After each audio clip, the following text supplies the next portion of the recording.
After the first of our two heats in Whistler, round 6 of the BMW IBSF Women's Bobsleigh World Cup Tour, we had a tie for the silver medal position. Elfje Willemsen of Belgium and Jamie Grubel-Poser of the USA. Jamie set the time first. Elfje tied it, so she gets to go down the ice first with the brakewoman Sophie Vercruyssen.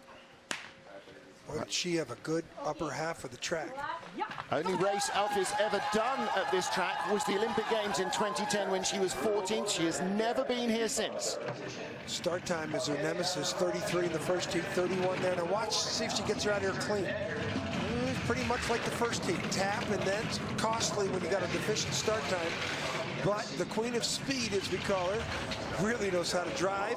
She was 1,800 slower than Kaylee Humphries at the start alone and finished 200 slower than her at the bottom of the track.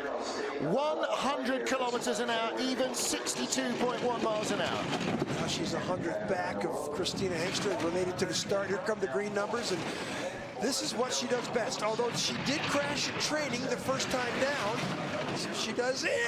Oh, and she's gone half a kilometre an hour quicker than in her first run, and she's the first sled to go in the races. We had the two-man race yesterday, and the women's race, she will finish no worse than 8th position then for her run.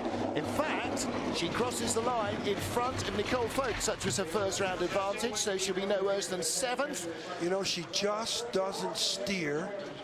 That's how she keeps the speed, isn't it? The line on is right. Let's see them both. I see Elfje's. Elfje is out, and at the back you see Sophie Vercruyssen standing up as well. Wow, tied for second place.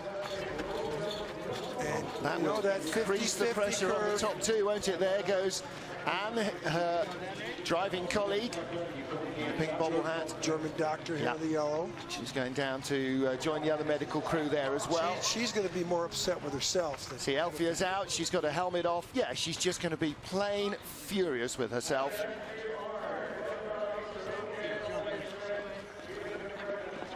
Now they will take the sled back down to the dock. Well, let's take a look here, John. The tap, she's got a tap going in. There, she's going to the middle of the curve, and now she's got no place to go.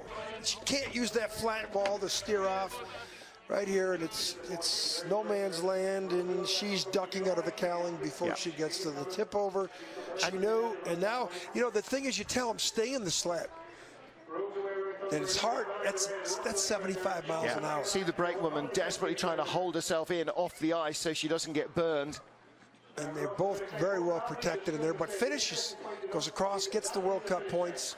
But she is going to be very disappointed with this. The tap, look at the little tap. That's the 50-50 curve that they talked about was, you know, and it's right here. You can see the mistake made, and it's such a minute spacing. There's so little, there's a couple inches of air there. And then she doesn't steer off, she doesn't haul it off, and so it just climbs, and eventually what is a curved wall becomes a vertical wall. And you know what, she was probably a few hundredths of a second away from the sled not going all the way over, but it just did. Crashed her first time down in training, crashed her last time down in the race.